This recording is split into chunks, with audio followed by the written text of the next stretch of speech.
Hello, everybody. This is Michael Hollands once again for Sound of the Movies. Today I have the pleasure to be joined by actor and comedian Orlando Jones. In a career which spans more than 30 years, Orlando Jones has shown his versatility on many levels. From his beginnings on Mad TV to becoming the spokesperson for 7-Up, which ultimately led to parts in many films and TV series. The versatile artist has entertained millions of fans around the world.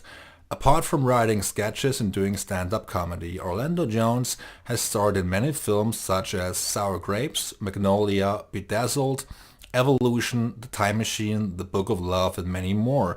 Most recently, he reprised his role as Mr. Nancy in the acclaimed series American Gods, which we'll also discuss here in detail. Welcome, Orlando. Hello, hello. Thanks. Thank you for joining me here. It's a privilege and a pleasure. Orlando, you are a very experienced actor and also a comedian, and you started out as one of the original cast members of Mad TV, and then you did some commercials also for 7-Up, which you also became the spokesperson for, and then you transitioned into movies. How did it all begin for you, and at which point did you know you wanted to pursue a career as an actor and a comedian?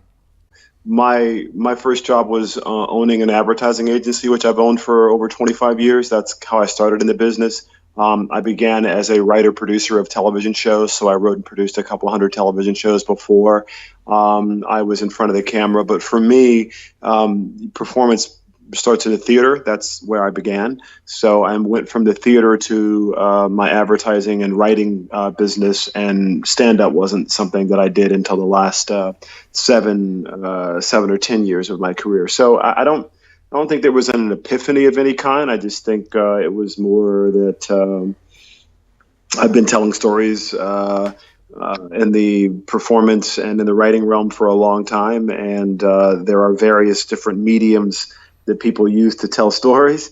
So I think technology sort of opened the door to do that in a lot of different ways. And so I just, try and tell stories on all the different mediums and platforms where I can do that. But I think more often than anything, there's a huge confusion between the craft and the medium. The medium changes all the time and is, in many ways, in my opinion, a bit irrelevant. But the craft remains the same.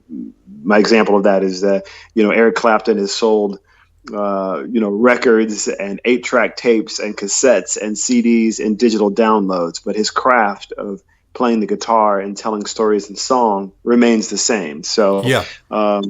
that's kind of the way it's always functioned for me. But there certainly was no transition. I'll be the first actor in history to go from commercials to movies to television. That just doesn't happen. That was just something that was happening on the advertising side, and 7-Up and Farmers Insurance and McDonald's and a laundry list of others are people who I've done ads for, written ads for, and sometimes starred in those ads over the course of the last, 20, 25 years. Would you consider 7-Up as a huge stepping stone in your career, as this led to opportunities such as the HBO First Look and also the Orlando Jones Show? Not at all. Those are wholly unrelated. At the end of the day, I was 7 movies into my career and had already been off of Mad TV for 4 or 5 years before 7-Up even happened. So 7-Up wasn't a stepping stone to movies, certainly wasn't a stepping stone as a writer producer, and it wasn't a stepping stone into television. It was just an ad campaign that was very successful at that particular time. But the subsequent ad campaigns that we've done have, also been wildly successful, but, the press has not focused on those in the same right. The simplest example is I won the first virtual reality Emmy with my company and my team in 2014, but there was no talk about winning the first VR Emmy and what we built for Sleepy Hollow. But there was talk about 7-Up because that was a different type of ad to do at that time. Nobody was doing character-driven ads at that time. They were just celebrities being themselves in advertising campaigns. So they weren't writing the campaigns, they weren't producing the campaigns, and they weren't creating characters specifically for the campaign. So 7-Up was different in that right, but it wasn't a stepping stone to movies or television at all. How much time does actually go into writing and shooting one of those commercials? That entire campaign was done in 8 days total, and it ran for 1 year. So it was 8 days of shooting, doing radio and TV ads, and that was it. So for me, it's kind of some blip on the radar because it was 8 days of my life in 2000 or something, and that was it. And the process is really straightforward. A lot of times with ad campaigns, you're dealing with large agencies like Young and Rubicam, who was the agency on that campaign. But normally what you're looking at is point of purchase information. The question is, who are they trying to reach? Who's the target? And what's happening in the zeitgeist at that time? And how is your ad going to speak to that particular audience? So 7-Up was really a focus on young people, and trying to make that brand relevant to young people who didn't see it as relevant anymore. And the brand had, simple challenges like shelf space and getting into high traffic areas, that were business challenges. It really had nothing to do with the ad campaign. So my idea was to try and build an ad campaign that both serviced their business challenges, but also still could speak to a young audience in a way that would make them have some brand affinity. And we were very fortunate in having that work out for us, but primarily because I think it was targeted at where young people live. They generally tend to rebel. Yeah. And so that campaign was about rebellion, because I thought that was a way to talk authentically to what the audience is already doing, rather than trying to sell them soda, which is what all the previous campaigns did. Yeah, absolutely good point. And I remember one of those sketches. The campaign also delivered the line "Make 7-Up yours," but in one of those sketches, the front of your shirt said "Make 7," and then the back said "Up yours." That was pretty one of the best of sketches I remember. It was a fun one. I mean, it was a lot of work to trying to convince them to do that, because they kept saying they weren't in the merchandising T-shirt business. And Yeah. for me, well, that's great. But in this particular case, this character is the CEO of 7-Up's son. His ideas aren't particularly great. They don't really work out as well. But even when they're failing, he doesn't recognize them as a failure, because he's too stupid to see that. He can only see how awesome everything is. So that was, his mistake was instead of putting it all in the front of the shirt, people who saw him from behind would only see "Up yours," and therefore they'd be, responding accordingly, like, "Hey, what are you doing?" So Yeah. that was sort of the fun of it. But and taking that and making that sort of their slogan was the challenge. Do you think the essential part when shooting a spot or a commercial like this is the joke itself and the message, or do you feel that delivering the lines and how you emphasize everything, that this is equally as important to you? I think all the components of whatever story you're telling play a vital role. It's hard to isolate any one. Generally, it's never the song. It's always the singer. That's just the way entertainment works. It doesn't matter what you wrote on paper if the person delivering it doesn't have the ability to perform it. It doesn't, a beautiful song in the hands of somebody who is tone deaf is not enjoyable. But complete drivel in the hands of someone who has the ability to emote and sing is gorgeous. So in that sense, I feel like those components play a part. But first, you've got to get the right singer, and then you have to build the right wardrobe and the right lighting, and all of those components sort of come together to make it work. But I'm always hesitant to single any one thing out, other than if you've got the wrong singer, your song will not work. That's just a fact of the business that doesn't pay lip service to a lot of the things that people pretend are the reason things are successful. Orlando, before we talk about American Gods, I would also love to ask a question about one of the movies that stood out for me in the early 2000s, also comedy-wise, was Bedazzled. And I remember this film fondly. It's one of my favorite comedies of this era. And you had to portray different characters in this film. You were one of Brendan Fraser's colleagues at the beginning of the movie, and then you were a part of his drug lord team, but the most hilarious part for me was the one when you played the basketball announcer and then the party guest. What do you remember of this movie and collaborating with Harold Ramis, the director, and how did you prepare to play all of those different characters? Harold Ramis was really, an icon, God rest his soul, and a really, really wonderful man. For me, I had a lot of time hanging out and playing with his kids on set. We had a lot of fun on that one, but there was also an amazing cast of Toby Huss and Miriam Shore and Paul Adelstein and obviously Brendan Fraser. But a lot of my work was done with other people who had a background in, in sketch comedy and creating characters. Frankly, wasn't altogether different than Mad TV, which I'd spent a couple of years doing prior to. So, in that sense, it felt familiar. And Toby Huss truly had me in hysterics laughing. I think he is, all those people, Paul, him, Miriam, just really hilarious people. So we really had a good time together on it. And Harold was really, really lovely. And it was one of those things that sort of was me fangirling Harold Ramis and Brendan in that cast. And that's frankly why I wanted to do the movie. It was really about the writer of that movie was also one of the members of Monty Python and had written some of my favorite sketches for that group. And coming from Mad TV, obviously I was a fan of, Kids in the Hall and bunch of other sketch comedy groups that had come along, the Richard Pryor Show, which had, Robin Williams and Lily Tomlin and a laundry list of rock stars on it who were doing sketch at that time. So for me, that was really kind of the fun of it. Doing a remake of sort of a classic UK film around some comedians that I had, looked up to since I was a tiny kid was sort of what I was doing. So that was a fangirl fest for me. And great time making the movie. Elizabeth Hurley was awesome. Yes. We had a lot of fun together. It was a really fun cast. Brendan, Elizabeth, Francis O'Connor, just a really great group of people and a fun one to do. Awesome. And Orlando, switching from TV to film and also vice versa, and also a show like American Gods, do you feel that a TV show or TV series schedule is much more compressed and stressful as opposed to a film? I don't think so. Most television shows take place in a singular location.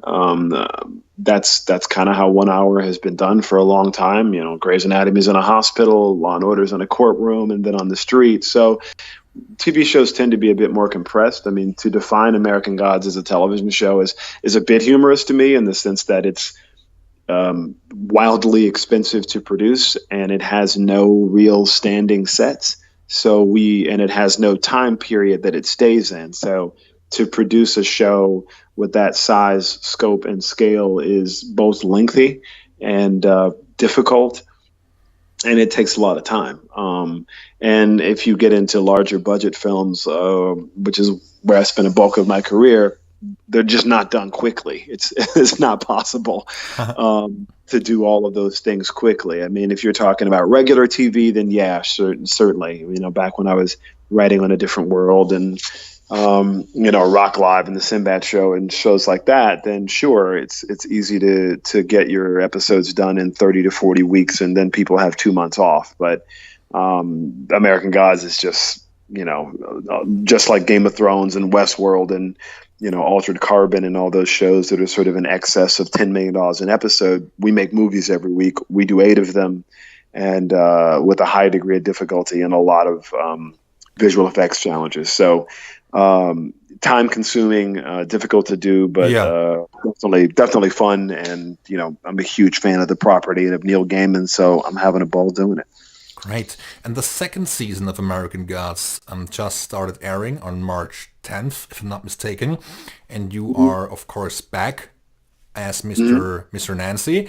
And I'm sure there are still some fans out there that have not fully familiarized themselves with the show. Could you please tell our listeners a bit about how you became involved with the series back in 2017? So, American Gods, the character is a book, obviously based on Neil Gaiman's award-winning novel. The show, I should say, is based on Neil Gaiman's award-winning book. I came into this show because Anansi is a character that has been with me since my childhood. My grandparents used to read me Anansi stories when I was a kid about Anansi the spider. Through that, I found Anansi Boys, which is the sequel to American Gods. And that's how I found American Gods. In terms of getting involved with the show, when I heard they were making it, there were a bunch of people online speculating as to who should be who, and my name was in the Mr. Nancy conversation. And of course, I chimed in and was like, yes, I would love to do that. And then Neil Gaiman liked it and retweeted it. And I was like, oh my goodness, Neil Gaiman just said he would love me as Mr. Nancy. And then, as fate would have it, Margie and Orly, the casting directors for season one, I'd worked with both of them before, and I'm huge fans of theirs. Unfortunately, they were fans of mine. They thought I would be great for the role. Then Michael Green and Brian Fuller called, and we had a conversation, and it sort of went from there. And suddenly, I was doing American Gods. So that's how that went down. For me, again, it was me fangirling Neil Gaiman and this character, and really just excited to do it. And we're super happy about season 2 finally coming to fruition, and it's definitely been a long journey to get there, but we're super excited about it, and I'm glad it's been so well received. What do you think is the biggest development in season 2 when compared to season 1?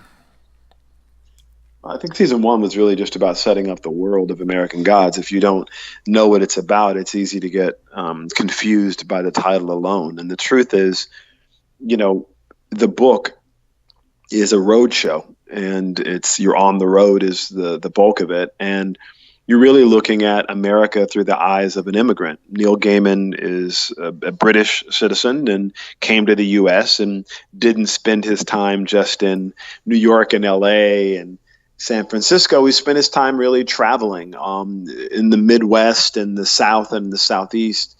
And what he saw was a lot of roadside attractions, some of which were older and more dilapidated. But he also saw a lot of immigrants who had come to this country and who'd brought their gods and their beliefs with them from the old country. And they had subsequently abandoned a lot of those beliefs and had now built these roadside attractions, these new things that they worshipped and placed value on. And their children were worshiping yet other gods, gods of media, gods of technology. And so the book and the show, particularly in season 1, is a lot about establishing what it would be like to wake up one day and realize that gods are alive and they're here and they're looking for worship, and they've lost a lot of worshipers and are now strangers in a strange land because this isn't their home country.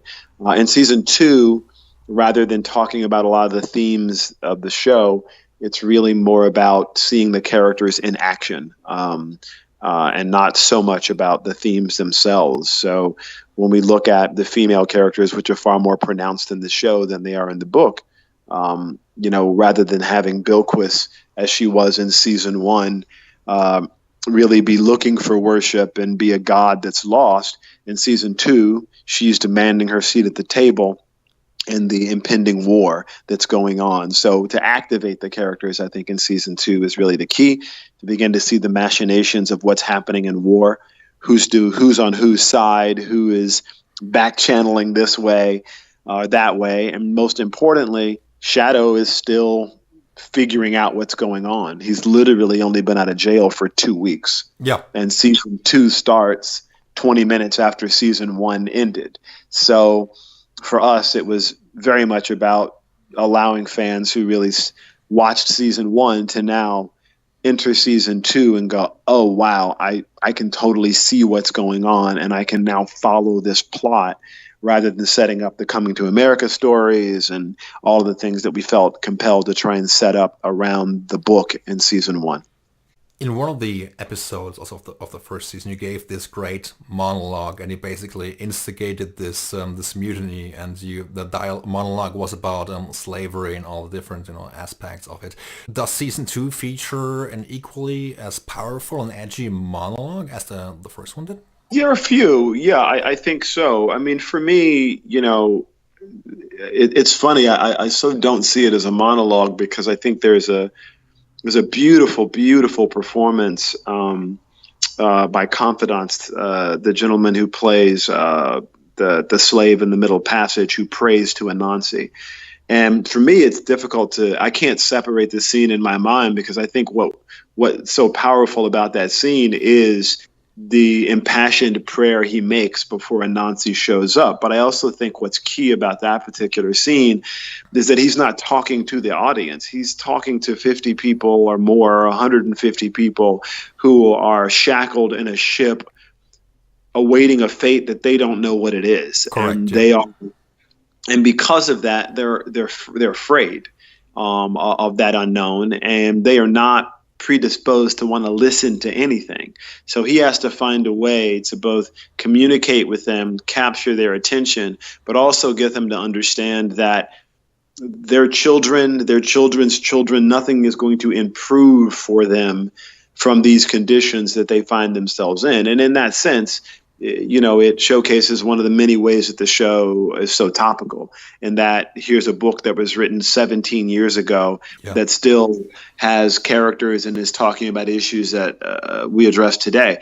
I think if you look at oppression, one of the huge misnomers about it is that we compartmentalize it. And that speech, because of who he's talking to, it's very much focused on the conditions of African Americans and people of color. However, if we're being honest, human trafficking is the second fastest growing business in the world. It disproportionately targets women and disproportionately targets women of color. The real frightening elements are that human slavery is bigger today than it ever was before. There are more slaves today in human history than there have ever been before. And so to look at that as ancient history, and to talk about that trip on the Middle Passage as the only aspect of human slavery that deserves to be discussed, is to entirely ignore women's issues altogether, but also entirely ignore what's happening in modern society. So for Anansi, if that's what's happening, if you are killing his worshipers, which is what you're basically doing, then you're in direct odds with him as a god. And that's where he is born of. If you're killing brown people or people of color, then that's who would worship Anansi. So for him, people of color and their suffering is directly tied to him, his power, and his worship. And in season 2, that kind of worship expands, but there's still a war going on. So it's about how does he maintain his worshipers? How does he grow his worshipers? And how does he use stories and storytelling, since that's what he's the god of, in order to get people on the side of the old gods and on the side of the war that he wants to win? And the war that he wants to win has nothing to do with Mr. Wednesday or Odin, as it were. The war that he wants to win is human freedom and freedom from oppression. That is the war he wants to win, because he believes that's the war that will make him as powerful a god as he once was for the Ashanti people of what is now Ghana. Have you ever received any kind of feedback, positive or negative, from journalists or from fans that kind of misinterpreted the show or the characters, and especially the scene we just mentioned about slavery, and how about, let's say, people still perceive that issue today? I mean, not really. I mean, look, you always have your trolls. So I don't know. Look, I don't know what they do or don't understand. I think that it's pretty straightforward. It's not difficult to comprehend, and there's enough evidence to support that case to sink a ship, as they say. So I don't think that what Anansi is saying is really up for debate. If someone misinterprets or misunderstands Anansi, it's largely because they're uneducated and don't want to be. And we have a word for those folks. We call them racist. Yeah. Or sexist, but it's not something that can be, frankly, misinterpreted, as it were. But I am sure that there are people that do that, but those people often come to my page and yell at me about something. But Really? I'm Trollando, so you're only trying to troll a troll, and that's very difficult to do. Orlando, there are so many TV series out there today, and also due to the streaming services and etc. What do you think makes American Gods, especially season 2, stand out? Is it a story, or the stellar cast, or the acting, or giving the audience the chance to dive into this kind of fantasy world? What do you think personally? I think it's a combination of all of the above. I mean, the cast of American Gods is, in my humble opinion, easily one of the most extraordinary casts that have ever been on a television show. It's huge. So the cast is pretty extraordinary. The book was a Hugo Award winning and powerful bestseller that was lauded and applauded in so many different ways for the way it talked about those issues and brought them to light. For me, Anansi's a very personal character, and I think that's true of all of the cast in terms of how they approach their characters. And I think, both stars domestically and then Amazon globally have done an incredible job of making people aware of the show. But again, most television shows are not as expensive as American Gods, or have as much time to make it, or have the cast that we have to pull it off. So we have a lot of cheats, a lot of, things that we can do and that we have been able to do to make the show successful. I mean, it's, when something doesn't work, our studio and network goes, okay, great, we do it. We agree with you. As opposed to in most cases where people go, yeah, that's what's going to go to air. I mean, again, that's a huge luxury. There's a lot of press always about the fact that we do that. But the truth of the matter is, when you're making something that is this difficult to make, there's just no other way to do it. You're going to make mistakes. You're going to look at it and go, this doesn't work. We need to redo it. And in that case, you need to reshoot it. And that has a cost and an expense to it. Yes. And that's just the way it works. I'm grateful that the studio and network will allow us to do that. And, as a writer and producer on the show as well, I'm happy that, they allow us to sort of bring the creative vision that we want to bring to light there. And yes, we don't get everything we want, but sure, it's certainly nice to have people who support us in doing that. Yeah. And I think for fans, that's why it doesn't look like anything else. It's partly why it doesn't feel like anything else. It's because we are really able to sort of push the envelope and do things that most people would never allow a show to do. Are there any scenes in season 2 with fellow actors that stand out for you the most in terms of pure acting and storytelling? Nothing I can tell you about without spoiling things that I am not allowed to spoil. So with Ian McShane, with Pablo Schreiber, with Sakina Jaffrey, with Kay Devery Phillips, I mean, Laura Moon, played by the incredibly Emily. The female cast is particularly extraordinary. The women of color in the cast are also particularly extraordinary. The men of color in the cast, Damari Barnes, the cast is really extraordinary in terms of the actors that I think come to play. So anytime we get to play with each other, it's a lot of fun, but it's hard to check off that box, right? I mean, you're going from a scene with Ian McShane to a scene with Yetide Badaki, and no one could have pulled off that Bilquis scene from the book the way Yetide did, because somehow she manages to do a scene where the Queen of Sheba, the goddess of love, absorbs another human being. She is naked in the scene, but the scene isn't sexual. That's unheard of for two Muslim men to be playing two gentlemen who happen to be gay.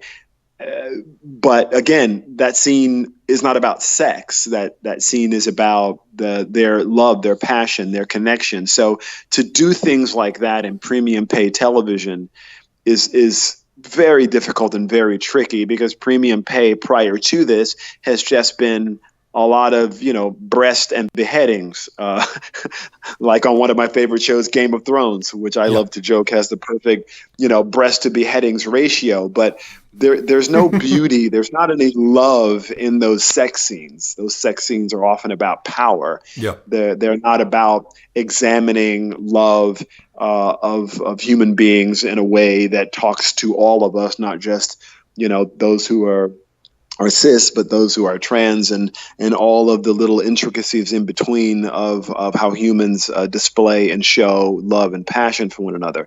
I'm really proud that American Gods does that. And I'm really excited for people to see more of that. And I think the first episode, you see Laura Moon and Bilquis kiss. Again, not meant to be sexual, but meant to use as intrigue because of Bilquis's intrigue with who this woman is and how she fits into what's going on, and the way Bilquis, the god of love, goes about finding out what she wants to know about you. I mean, for us, playing with those sorts of ideas and having those sorts of scenes be a part of our show is, really amazing, because there's nowhere else we could do that. There's no network we could do that on. There's no cable we could do that on. You could literally only do that on probably, HBO, Stars, Amazon, and potentially Netflix, but none of them are really examining in that way. So we're the ones that are doing it. And, none of them have had anything nearly as provocative as, Mr. Nancy on a slave ship. Yes. That just hasn't happened in any of those other places. So for us to be pushing the needle that way, to be provocative in that way, and to have audiences respond to it has been both exciting and also nerve-wracking, because you put in a lot of energy to try and get those scenes right, because if they're wrong, people will let you know. For sure, yeah. That people will be like, this sucks. I'm not watching this stupidity. So we've been lucky in that regard. Yeah, people will offer their humble opinion and their 2 cents on everything, especially in today's social media society. Yeah, it's pretty difficult sometimes to read certain comments, and especially as an artist, you can feel rubbed the wrong way, I guess. So it's difficult. It's funny in many ways, because you're like, for me, it's like, this isn't even about you. But if that's what you want to yell about, sure, go right ahead. But but it's also, for me, awesome that someone took the time to comment, and that it spoke to them enough that they would take time out of their day to want to say something to you about it. And whether what they're saying is positive or negative, for me, I think that's cool either way. I'd rather use the David Letterman's old adage, which is a groan is halfway to a laugh. Yeah. That's pretty good. That's pretty good, right? Yeah. He's like, a groan's halfway to a laugh. So we got a groan. All right. That's good. Next time we'll get a laugh. Keep it moving. I'm like, wow. When I first heard that, I was like, man, David Letterman's a genius. So. Yeah, he's a cool guy. Orlando, is there anything else you would like to add about American Gods? What the fans should expect or gear up for? What are your thoughts? Look, I think that a lot of characters from the book are going to show up. I'm really excited about a lot of the characters from the book that I love, like Mama G and Sam Blackcrow, Mr. Town, who we meet this year, the Gods of Money, which are just probably one of my favorite introduction of gods, just because it's so hilarious. And new media. I'm really, really excited about new media. There's a lot of, talk and controversy about old media, and with Gillian Anderson, who I'm a massive, massive fan of. Yeah. But I don't know how you could do American Gods in 2019 and have old media be your preeminent god. And so that was never our plan. It was always to do new media. And new media is different because we have a new form of communication, right? We have we have this many to many communication now, right? It's not just one to one and one to many the way it's been all throughout human history. Suddenly we have Twitter and the Facebook news feed, and wherein many people can communicate in real time, all sharing their thoughts. So, and that's just different. And new media was, what we felt like needed to happen for a new God, for you to see what's happening in K-pop. Because to look at a media from the American-only landscape and not talk about things like, what happened when Gangnam Style and YouTube and suddenly this new form of digital and social media and how much that changed the music industry from Napster to Spotify to iTunes. I mean, how could you look at that fundamental massive change in entertainment and music and not have it be a part of your show and only be talking about television from the 50s, 60s, and 70s. So I'm super excited about people to see Kyoon Kim, who plays new media. She does, the way she plays it is just kind of fantastic. And the fact that we're able to talk about media from the point of view of something as global and game-changing as K-pop has been, and K-pop and technology together has been, is something that I'm excited for people to be able to check that out, because I haven't seen anyone do that before. Looking forward to seeing the complete season 2, and I'm sure it's going to turn out fine and the audience will respond to it. I'm pretty sure of that. Orlando, thank you so much for taking so much time out of your busy schedule. I really appreciate this, and I love talking to you. I hope you also enjoyed the conversation. Awesome. I did enjoy the conversation, and thanks for taking the time, man. I really appreciate it. Great, and I hope to do another interview in the future. I hope to connect soon, and thanks again, and you have a good time. Bye-bye. Yeah, I did. Absolutely. We will chat again, man. Thank you for reaching out, and have an incredible day, brother. You too. Bye, Orlando.